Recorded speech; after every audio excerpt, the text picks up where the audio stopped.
I would like to welcome everybody who's on this call today. We are here with Elson Mushi. Elson Mushi is the Global Director for People and Culture for Delight. Delight is a global organization. And proudly to say also too that Delight is a great place to work. And so this afternoon, he'll be sharing insights around reasons why his company is a great place to work and some of those areas that we've put as questions. We're going to allow for some time where we're able to share, open up the lines for if you have some questions. Maybe around the 30-minute mark, we would open up the lines for questions. Also opportunities where you can send those questions to the chat room. So we're able to provide that feedback around the questions that you would have. It's going to be a very interactive session. We have, like I mentioned, Elson. He's going to be sharing some insights, and it's going to be a very, very interactive session this afternoon. Thank you very much. And just to be able to provide a little bit of a view around Delight, like I mentioned, it's a great place to work. From our assessment that was carried out recently, employees said to us, when I look at what we have accomplished at Delight, we have a sense of pride. About 90% of employees said to us they have a great sense of pride working at Delight. They also said about 88% of employees said to us management has a clear view of where the organization is going and how to get there. We know the importance of employee management's perspectives and direction around how the company should be structured, how the company should be driven. And so when employees have good confidence in employees, management's direction, it says a lot around the strategy, it says a lot around the culture. And so this afternoon, Elson, pleasure to be able to have you here. The very first question that comes to mind for me is with regards to, for this year, we have a theme for our award ceremony, and the theme is the journey to greatness. We are celebrating companies who have been with different kinds of journeys, different levels of that journey.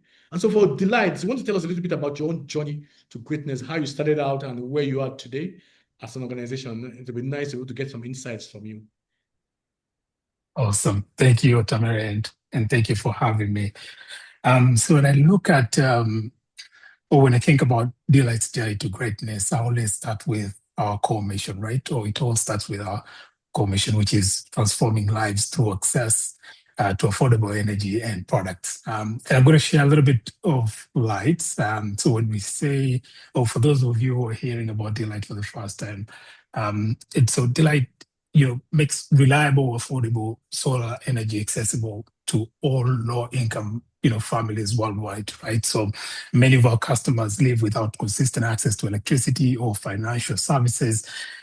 So by bridging the gaps between these two, Delight empowers communities with dependable solar energy solutions, essential appliances, and smartphones as well. So with flexible financial options like our PayGo technology, we are making life, brighter for millions, right? So our issue is not just, to impact lives out there, but how do we impact that sustainably by providing sustainable products as well. Now, our founding story started back in 2004.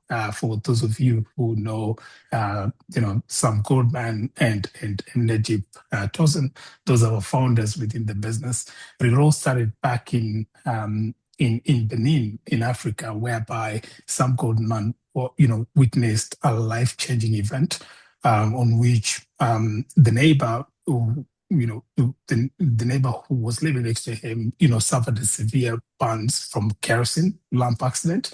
So these strategies sparked a realization in some that there's got to be a safer way and more reliable ways in which that could power homes and businesses, especially in developing world. So that realization led to the creation of Delight with a mission to provide safe, affordable, and sustainable energy solution. So as you look at Delight today, right? And I'm glad, the aspects that you spoke of is what makes Delight a great place to work. And I'm happy to pick up on that session because for the first time, I would say last year is when we participated to a great place to work, and we decided to go external because we wanted to make sure that we can test what is internal vis-a-vis what is external. what is the external saying? If there is a third party that is looking into Deloitte as a great place to work, what would employees be looking at? And what brings this together is the commitment that we have at building a culture that is rooted in our core values, right? Of innovation, honesty, optimism, passion and empathy. That speaks for IHOP in short. So these values shape, how we lead, how we collaborate, how we grow together as a business. From purpose-driven work and open communication opportunities, and also learning plus recognition for our teams have really enabled us to thrive as a great place to work. Now, yeah, fantastic. So today, as we achieve, if you look at our achievement today, we've achieved a very strong milestone, which is impacting over 200 million lives globally. But when you look at the scalability rapidly in Africa and Asia, that journey is never straightforward or the linear path. It has required, or I'll call it, immense resilience, constant innovation, willingness to adapt into a day-to-day changes and challenges, but also it calls for us to look at things beyond that, right? Like how much impact are we doing, not only externally, but also internally to the culture that we've built over a period of time to support our mission. So that's the delight and greatness into the milestone there of greatness.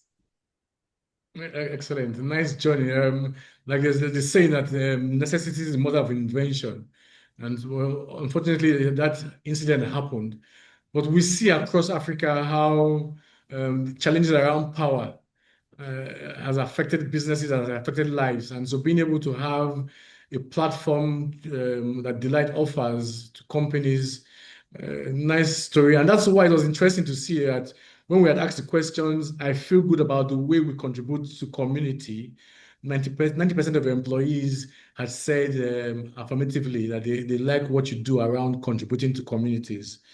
So I can imagine how many communities are impacted for what you do across Africa with challenges around power. One of the major challenges that we see across the globe and primarily also in Africa. But Absolutely. as a leader, as your own person, what's your journey? What's been your journey, defining moment around your own growth journey as a leader? Absolutely. So my personal growth journey, I would call it, has been defined by navigating significant organization changes and also business transformations, right? So I would call it a pivotal moment for me was transitioning from a Tanzania, I'll call it focused HR leadership, which is just one country management, into a more HR leadership role into regional and global presence, right? So suddenly I got into this space where I'm supporting operations, not just locally, but also across Africa, India, and China. Now, leading these teams across such diverse countries and cultures, it forces you to evolve over a period of time, right? You need to learn how to manage through difficult moments, highly challenging times, but also, well, ensuring that you're maintaining employee trust. So when I look at that cultural change for me and diversity that comes along with it is what plays a pivotal role. For those that are aware, like our operations in China. So as you deal with the teams in China, you've got to understand there's also going to be a cultural difference there. There's going to be a language barrier in one or another. So how do you make sure that you're able to get to understand each other, create a platform that you can all be able to listen, thrive, and grow? When you look at India, it's all different. When you look at West Africa, fast-paced is also very different. When you look at East Africa, there's also diversity, I'll call it, across the region. So I think for me, being able to absorb that over a period of time has really, pushed me to the limit of understanding the global context as opposed to be narrowly focused on one country. Excellent. So like there's this saying that strategy defines direction and focus. for organizations, but culture is that habitat in which strategy lives or dies. Across Africa, well, I will see working with companies across Africa, there is that drive around strategy. We have to get how do we get from point A to point B, but very little focus around culture. And so this question would be at what point did you realize that culture would become as important as strategy in sustaining your growth and delight? Absolutely. So when you look at strategy only, that by itself, it only determines your direction, right? As an organization, what is it that you want to do, when and how, right? But however, your culture will determine your actual execution, right? You can take two different companies, right? Give them the same strategy, but I must tell you, you'll be surprised with how you'll face too many different outcomes, and yet it's the same strategy, right? So why is that so? It's because, culture is a different phenomenon altogether. So when you look at culture, I always say is how are your people actually behaving, right, when no one is watching? For those that are working in the environment that I'm in, let's say in the renewable energy sector, you'd realize we have teams across the globe, across different or multiple geographies. These teams, some of them do not work 100% in the office. It means they wake up, they go, they meet your customers, they sell your products. So how do they interact with your customers? How do they interact with your products as well? That is all fundamentally driven by your culture, right? So if you're looking at strategy alone, that will only tell you the direction, but the integrity of the people is what stands out because, having the teams that will do the right thing even when no one is watching, that's what brings the level of integrity and culture that you bring into the team. So that's how I will look at it.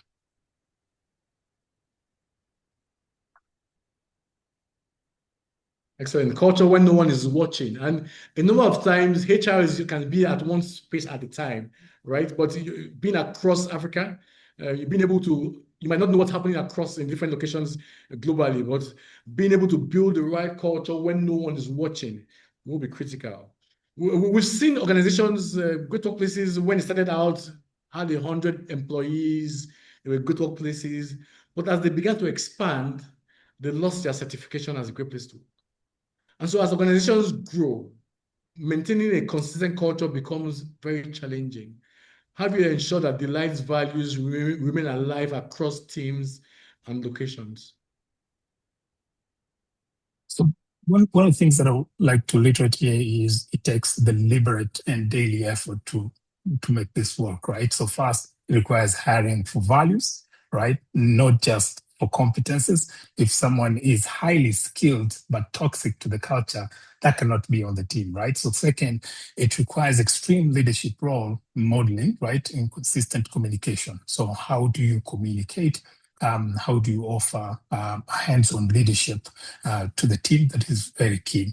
But we constantly reinforce our values through our recognition programs. And I would like to bring this more forth. As in, when you look at many organizations, they have those values sitting in the wall, or probably they'll be tagged into their performances, something along those lines. But for us, we made values our day-to-day living, right? So if you live these values and able to do certain things in a gamification way, then you'll be able to earn some credits, which credits would also earn you some reward, right? So ours isn't just tagged into performance, but how we live these values on a day-to-day basis. And I think that is key into what we do. So when you look at and Delight's operations, we operate globally. We also have to balance, right, the global alignment vis-a-vis your local flexibility. So the meaning of our core values are the same everywhere, but also we celebrate this in different ways. The way you celebrate in Kenya and in India, China may be different, but we live those same values, right? So what really matters, or what only matters, is when these values are able to influence your decisions as opposed to having them well placed in a wall. Well, so there's this saying, like we always say at Great Place to Work, it's not what you do, It's why you do it and how you do it. That determines and sets you apart as a great place to work. And interestingly, because of the fact that a lot of managers are driven by targets, and so even in some great workplaces, we see how some leaders become silos in themselves. So because of the targets that can be very, very, very, very challenging, it becomes a horrible place for employees.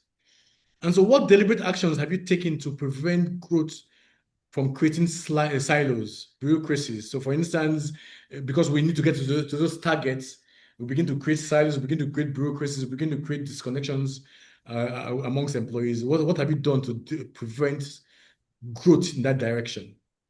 It's a good question, right? So the reality is that as organizations grow, obviously bureaucracy naturally appears, right? It's a byproduct of scale in any scaling that you would have, and leaders must actively fight it, right? So to prevent disconnect, we force cross functional collaborations. And we also maintain open communication channels across our departments. So what is it that we do, right? So we hold, regular leadership reviews to ensure that we aren't duplicating work, right? There's clear directions, and even everyone around shares the same organization goals. So I'm going to expand a little bit of this. So with our CFT or cross-functional teams, we try as much as possible to bring people with different technical expertise in the areas of work. We formulate a business objective that we'd like to achieve. Could it be maybe launching in Zambia or something along those lines? So having different members of representation from different departments to make sure that they're able to collaborate and ensure that we're able to scale in that given market. But beyond that, we do what we call strategic pillars every single year. And in these strategic pillars, they speak to what is it. This comes from the level of Exco to say what is it that we're trying to achieve in that given year, and with that, it kind of provides a clear direction in terms of what we would like to do and how we would like to do it.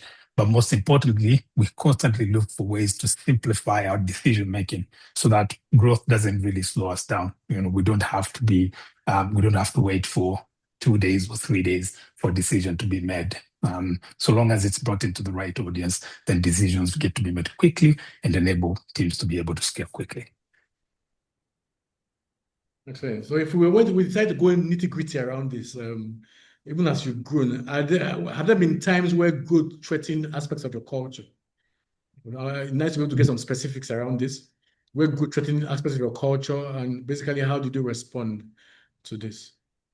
Yeah, absolutely, right? So we have to be honest, right? That growth always creates risk. So when you are hiring, for example, rapidly, an influx of new hires can easily dilute your existing culture.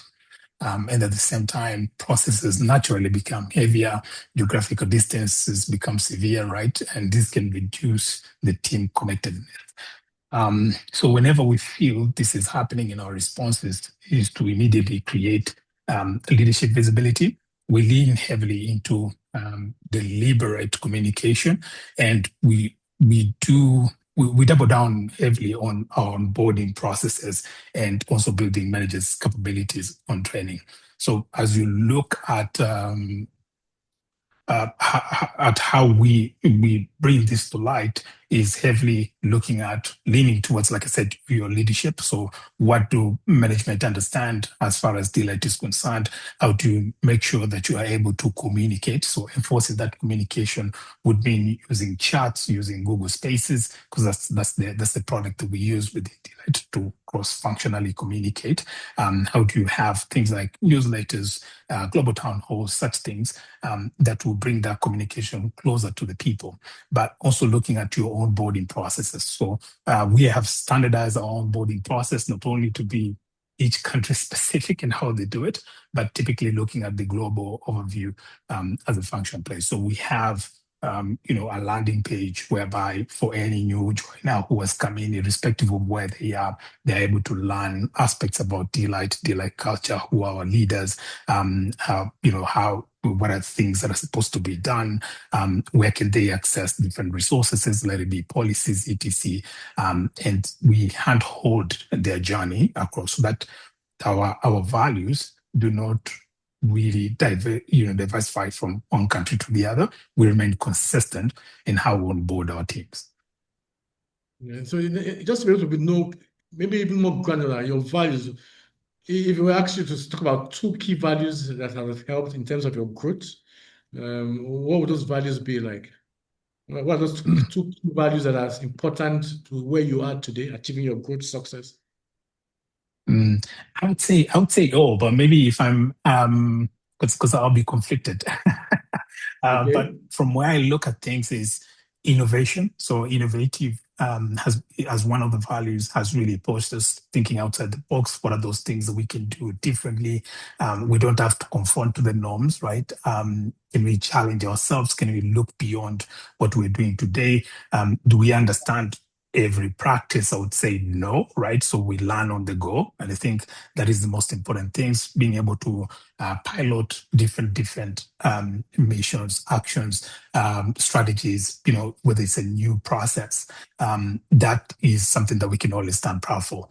But now, like I said, I'm conflicted between honest and empathetic, right? So with honest, we are very honest with what we do, very clear in terms of what we'd like to do, how we'd like to do, how we've gotten there.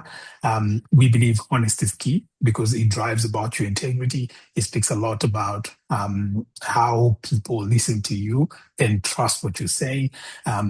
If you understand something, you understand it, you know it. If you don't, also be very clear in saying that, even at, I would say being vulnerable enough to say, I do not know this, I do not understand this, but we could try it and see how it would best come about. So I would say those are the two ones, but of course, empathetic is something that really also stands for us because being able to lead the teams while keeping everybody else's opinions in mind is also something key that we drive within Delight. Excellent. Excellent that you mentioned honesty. And I probably would also say honest communication and honest feedback. I say this because when we survey companies across Africa, we ask two basic questions around competence and communication. Around competence, we say management is competent at running this business. Another one says management keeps us informed around what I need to do. And we see across Africa that a lot of employees say to us that management is usually very competent. It's usually one of our very high scores employees say without a shadow of doubt, management is competent. Management knows the business, management knows what the future of this business looks like. But in terms of communication, keeping us informed, we see that a lot of companies, there is a challenge around effective communication. And one of the challenges around those communications is being able to have honest feedback. And so being able to have companies where employees can provide honest opinions around certain things. We've worked with some companies where the product manager says to us, or the product management team says to us, our product and services are great, but the sales team says to us, our product and services are not great. And so being able to have a culture or an organization where honest feedback is critical will be very important for every organization, even on this call this afternoon. And so with regards to this, there's also that saying that says that people don't leave organizations, they leave managers. And so, especially for organizations like you, like yours, where management is probably somewhere else, and you have, or global management is somewhere else, but you have managers across the different countries. What role do managers play in protecting and strengthening the culture during periods of change? I'd like to be able to know how your managers have been able to manage the period of Yeah. change, even as you've expanded your operations across the globe. Yeah, absolutely. And I think so. I'll give multiple. I'll try and double bang in different aspects based on what I've spoken. So it all starts with setting crystal clear expectations from the beginning, right? From there, you must provide. Even before I got there. So when you have clear goals, clear expectations, what is required of you, how to get there. That level of clarity by itself, it strengthen up in terms of culture and level of accountability for the team. But also, you must provide frequent, honest feedback and maintain consistent standards for everyone, right? So fairness and transparency here become very crucial. Some leaders, I think that people accountable will change the relationship. But I don't think it's true. Could definitely be the opposite. So trust and accountability are not competing priorities. They reinforce each other. So when people know exactly what is expected of them, trust naturally or actually just grows. I think those are the main aspects as you look at how leaders play the crucial role in enforcing this culture. Excellent.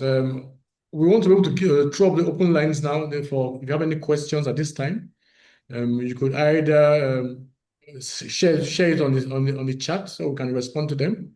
We just allow for a few minutes. If you have any questions around what Elson has shared thus far, we'd like to be able to see them or hear from you. Please share your questions on the chat. There's still a lot we can talk about. We are going to be talking about, but nice to be able to hear from you at this time. If you have any questions, please share with us on the chat room. Thank you very much. We've come across a lot of organizations working across Africa. And so, in your view, while we are with the questions, what distinguishes a truly highly performance culture or performing culture from a culture that simply drives results? Some cultures are just basically around just the results. I don't care. So maybe even for some leaders, they basically are bulldozers along that journey. And so whoever is uprooted along that process, we don't care. We just need to get the results done. So there is this saying, we don't need to be friends, just get the job done. And so based on what distinguishes truly high-performing culture from culture that just simply drives results?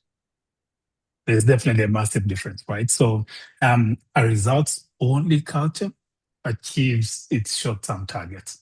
That's quite obvious, right? Because at the end of the day, people are often burnt out, right? And in those environments, right, success is rarely sustainable because the talent leaves, right? If you look at your high turnover, your turnover rates, you realize that it's very high.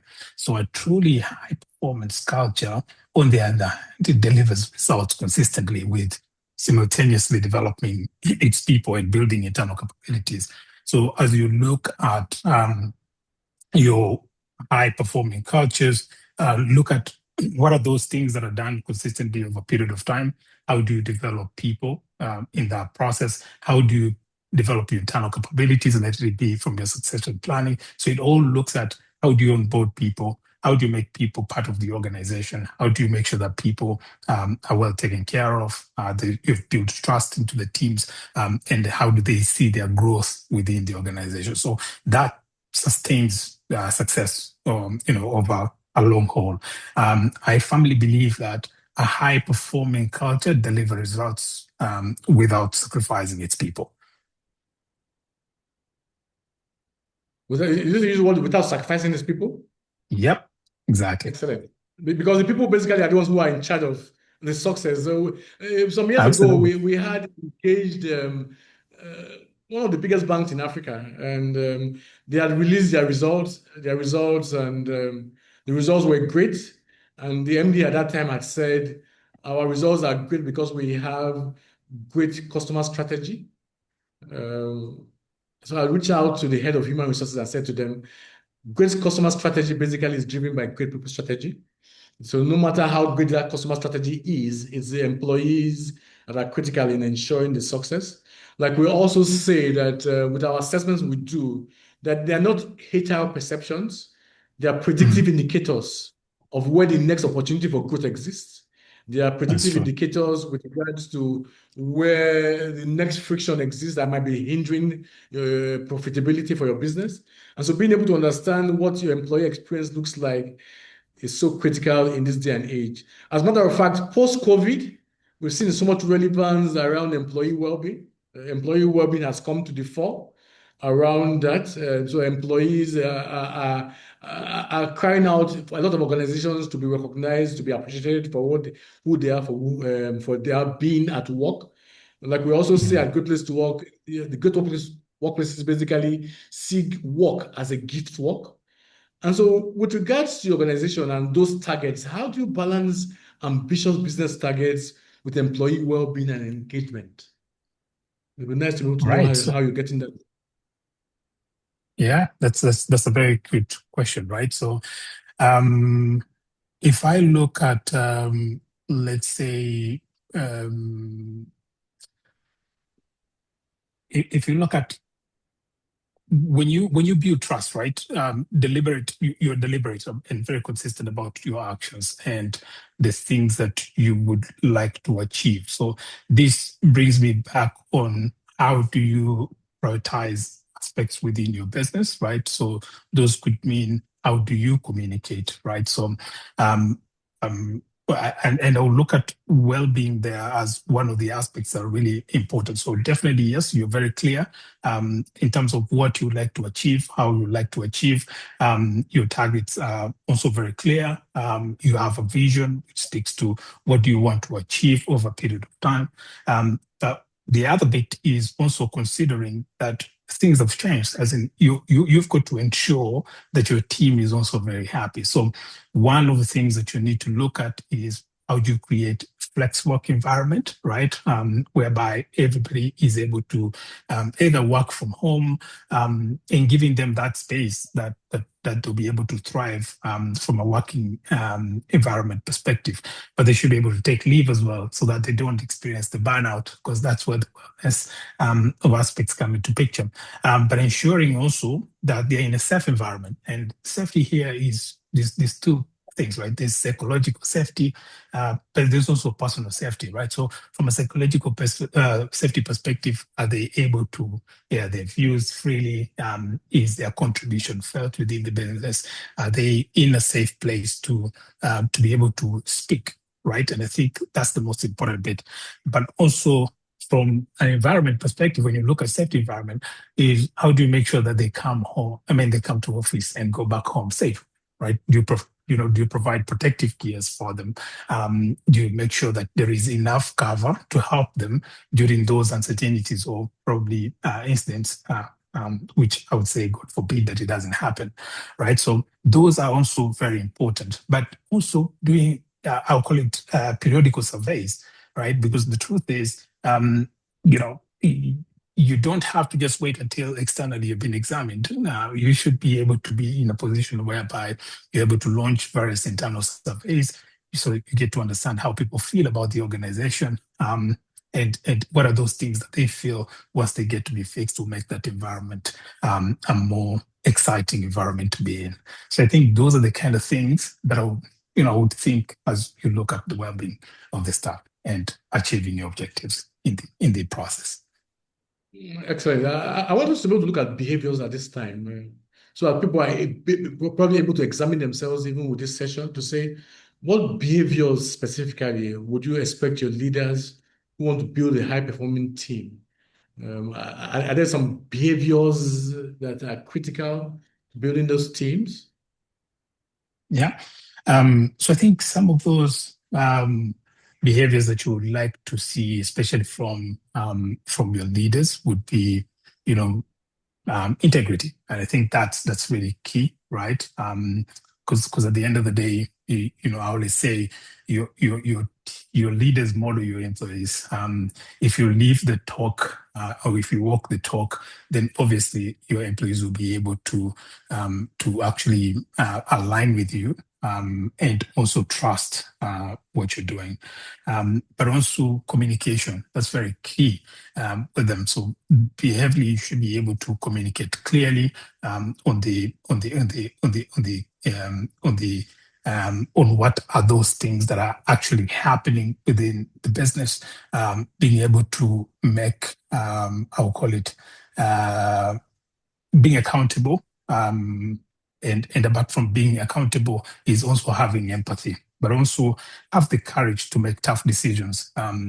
and having those difficult conversations. I think for me, when I look at it, is more of transparency and consistencies are also non-negotiable, right? Because at the end of the day, you want to make sure that you're very transparent, you're very consistent in your actions. And if leaders is unpredictable, right? The team will spend a lot of their time in managing the leader's mood instead of doing the work that they're supposed to be doing. So if there's anything that I would like for you to remember is people don't follow titles, right? They follow behaviors that model their leaders. Thank you very much. There is this saying amongst a lot of leaders, I'm only accountable to my manager or to management. And so how do you begin to get the conversation around where you're able to say to managers, you also need to be accountable to those who report to you? What are the ways we can help to advise, or what's the value around how leaders also too need to be accountable to those who report to them? Yeah, so I think if you ask me, right, you, you must be very frequent and honest, especially from the feedback perspective, and maintaining that standards for everyone. Um, to me, is being accountable to your leader. It all depends with how your leader treats you, right? It all depends on how honest your leader is. What are those things that they because one of the other things that you've got always to remember is that leader, they are the way they are depending on different challenges or how they've grown over a period of time to get to where they are. And I always believe that that is the path for them. And because they believe that's the path for them, some of them become, they always find it very I would call it difficult to make that switch and saying, can I listen to something new that my team is telling me? How can I learn from my team? Most of them would always be my way or the highway, right? So in my view is how do you bring first the alignment between you and your teams? It's not just about what is shared up there, but how do we look at that piece that has been shared and break it down into very consistent and I'll call it small targets, things that you'll be able to achieve. Look at what are those supports that are required, because at the end of the day, your teams will follow you up if you're able to provide them the level of support that is required. Then often that I think the rest should be a smooth engine. So I feel communication is key. Honesty also plays a very big role, but also being very crystal clear in terms of how you, articulate aspects to the teams as well. Thank you very much. I want to drill this home further. From our research, we see basically that trust is the foundation for great workplaces. And so, how do you personally build trust with your employees from your perspective? If trust Yeah, is so fundamental, so how are you playing a role in building trust within the sure. organization? So for me, building trust is more about deliberate, consistent actions, right? So I make it a point to be visible and highly accessible to my team. When I make a commitment, I follow through on it. For my teams, if you ask them, I think this is one of the things that will always tell you, like your task does not end from the time you complete it from your end, but consistently, how do you make sure that if there are other stakeholders, you're able to follow through on it? I also prioritize communication because I think communicating honestly, even when I feel that the news is not great, I will try as much as possible to unpack it.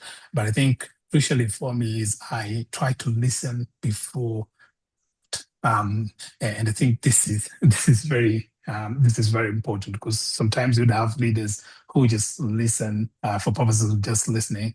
But I kind of feel like it's always very important to listen, internalize right before you take action on it. I think those are the main things that define me and my and how I build trust to the staff. Well, so I want you to give some diagnosis here now, or give some advice. So we have this is true life story Yeah. organization where employee based on the survey that was done, employee experience, great place to work, Well, we found out from the assessments that the middle managers were having a great experience, but those that were reporting to them were not having a great experience. So the initial, when we looked at the results, the initial conclusion was that it would seem like as if they were getting great value from those who they report to. So executive management was doing well in building the right workplace culture, and so it was impacting on their own experience.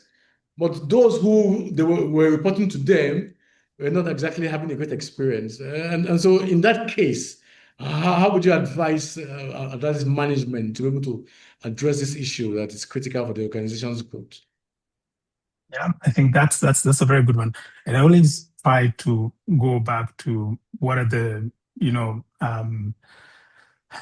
what are the processes that organizations or various organizations use when wanting um, to see the organization thrive, right?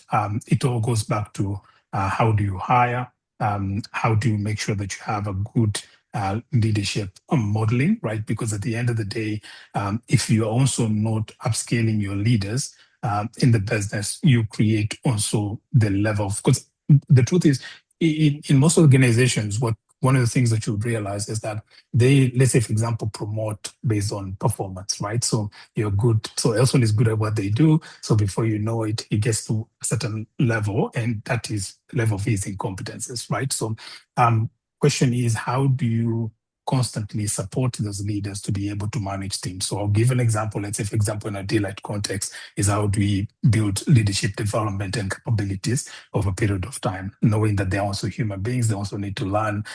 They're not built with everything. They may have very good technical capabilities, but the truth is, managing people might be a very different aspect altogether. So we put them into leadership development programs. It could be 6 months, it could be 9 months, depending on how the program goes.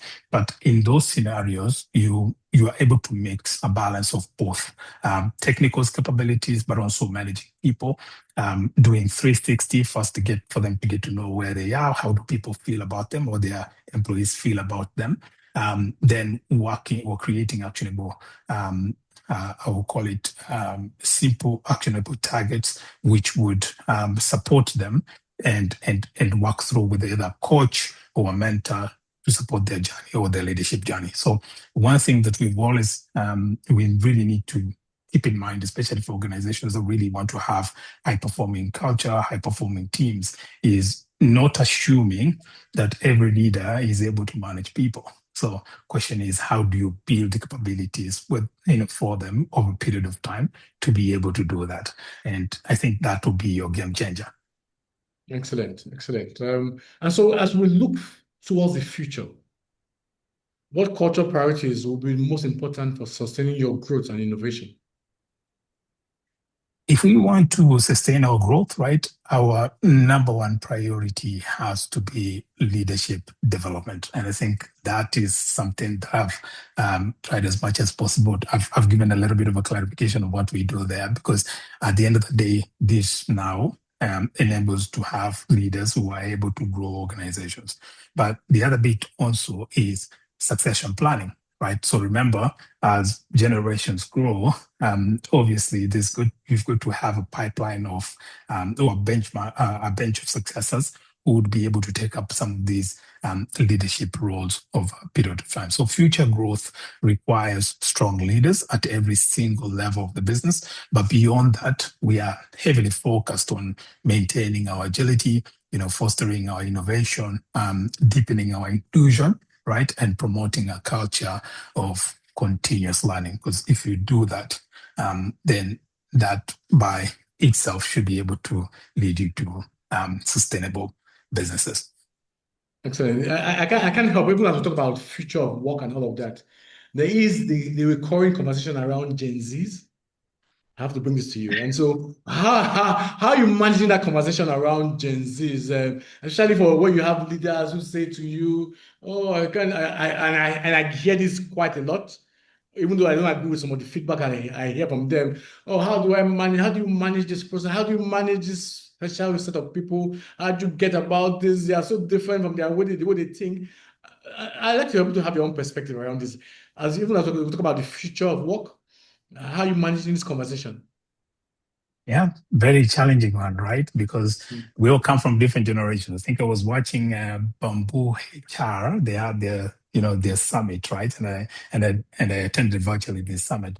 And one of the trainers was speaking about the different generations, right? And how to manage each of these generations. The truth is, we come from, if you look at, I may not have very much specifics, but when you look at, let's say, for example, Elson today, right? When you give me feedback that I'm doing a great job, that's what gives me a sense of accomplishment, right?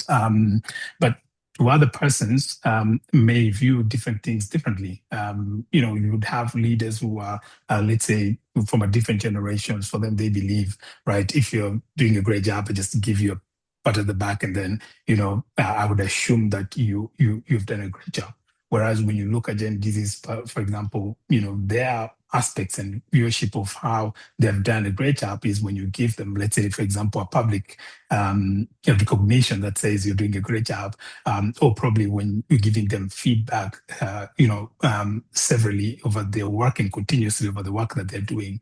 That's how they would view. So, in my view, when I look at this, is we've got to be in a place whereby we're able to look at different generations, even within our organizations, and also support leaders in each of those generations to understand how this new generation thinks and do things, right? Um, if you look at my time, right, if you call me out, let's say, for example, in a meeting, I'll think that is insubordination or something along those lines, right? But for these Gen Zs, they believe when they call you out, then it means wanting everybody to understand what the gap is and how can they fix, and want to include everybody into the process. So perceptions may be different. So I feel understanding our cultural differences, understanding our generations, and how to approach these different generations that we have is something that will enable us to thrive over a period of time. Excellent. As a matter of fact, there was a question that came in around the same time I was asking this question from Priska, where she said, what challenges come with managing a more diverse, multi-generational workforce? And how can we manage them? You've basically spoken to how we can manage that process. So thanks for being able to share your question. At this time, we want to open up the lines once again. Is there any questions from anybody? Please share on the chat. We will be able to take them up even as we have about 9 minutes to the end of this session. It's been a very, very insightful session. Building trust is about being visible. One of those things I said, necessity is the mother of invention. Culture is what you're doing when no one is watching. Especially in this day and age where people are working from home, being able to Mhm. understand, am I living the norms, or am I credible? Is there integrity in my deliverables? And so, as a matter of fact, Absolutely. that probably means that even as an employee, integrity is important. So, am I using the best of my time at work, working from home, really doing the company's job, or am I doing something else? Is also critical for us. Absolutely. And so, based on the African perspective, there's a saying that Africans have a different way around certain things that we do. And so, this question will basically says that what emerging workforce trends do you believe leaders in Africa should pay attention to? Maybe there's something about we being Africans. Is there something about that we need to be more take more attention on that is critical for us as we go forward in this work of that we do every day? Absolutely. So there's several critical shifts happening, right? We need to be, I would say, we need to definitely be watching AI, right? And workforce transformation, right? I always say that you would hear different conversations around AI and how people are thinking about AI losing their jobs and etc. But the truth is, these tools are in place to make our work or to simplify our work. And I kind of feel like organizations that have not really been able to embrace this would really be back, right? It would take them a lot of time before they could recover, right? So it's about time that we embrace this because this is the future. But also, if you look at the other bit is being pivotal towards skill-based hiring rather than just degree-based hiring. So I will expand a little bit more about that, right? So when you look at if somebody is asking, like let's say for example, what is this about skills-based hiring, right? So this is a recruitment approach that assesses candidates based on their actual capabilities and variable competences rather than relying on the traditional credentials like university degrees, right? So what am I good at? I could be good at maybe AI, bringing things to life. So how do you embrace on those competencies and tap on them to be able to get things done and adding this talent into the organization? So there is also a much greater demand for employees' well-being and initiatives, and also workforce flexibility. I think I spoke about workplace flexibility. These are things that we really need to keep in mind: wellness and also flexibility. But the most profound trend is that Africa's talent market is becoming increasingly globally, right? So it's no longer the same, right? If you look at it right now, is I could be sitting in Nairobi right now, but I am working for an organization in Barcelona, right? Or in the US or in the UK, right? So that just tells you that this team is, or these candidates, or I'll call it the skills that we have now are being used multiply across different geographies. Now, with that African talent being recruited globally, it also means that leaders here must focus on the strong employer branding, right? And building world-class leadership capabilities that will retain our best people. If we don't do that, then that becomes a very challenging path for us. Excellent. So as we round up, probably one last question as we round up. And so looking straight into the camera, if you could give one piece of advice to CEOs or managing directors leading fast-growing organizations, and there are a lot of them, a lot of organizations growing fast, unicorns just springing up probably every 2 to 5 years in Africa.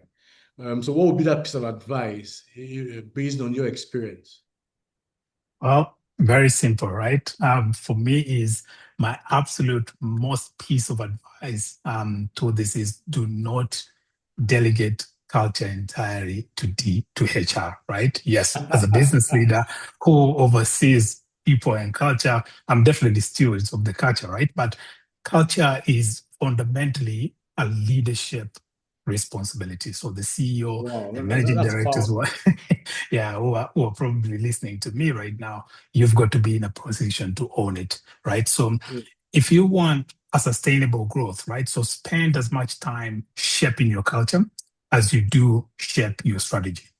Strategy may win quarters, but your culture will win decades.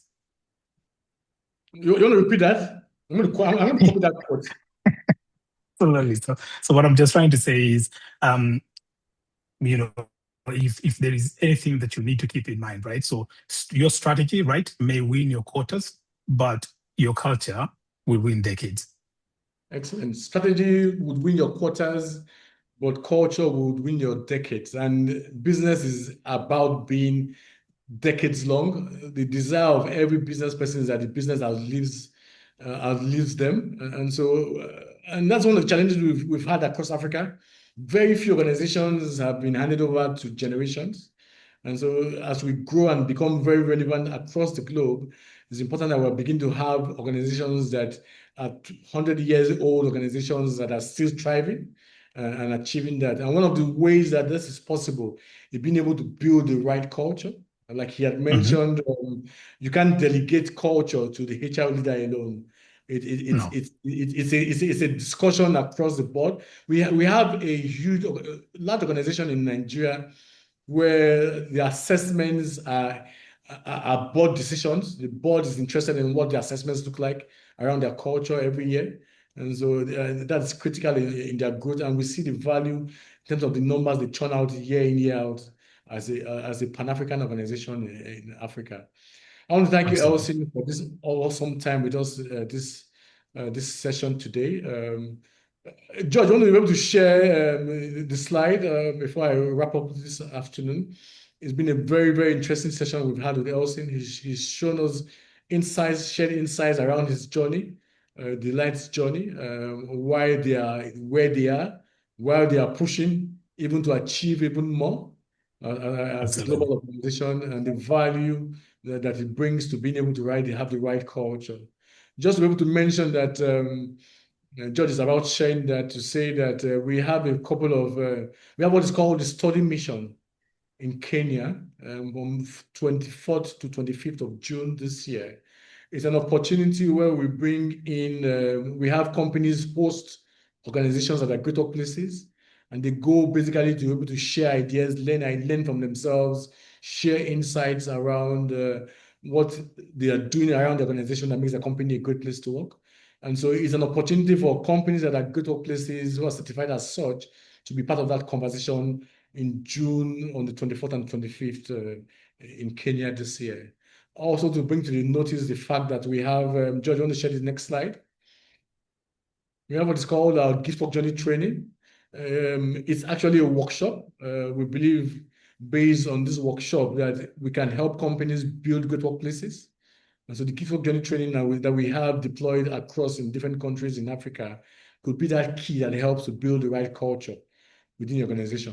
Once again, Elson, thanks for this great opportunity that you've shared with us your knowledge and insights. Thank you for taking out your time. We also want to appreciate everyone else who's been on this call. We basically have had about the same percentage of of people on the call from the beginning. And so thank you for taking out the 1 hour time, valuable of your time to be at this session this time around. Until we come again next month where we have another session with another great leader. Thank you very much and do enjoy the rest of your day. Thank you. Absolutely. Bye. Thank you for having me. Cheers. Bye.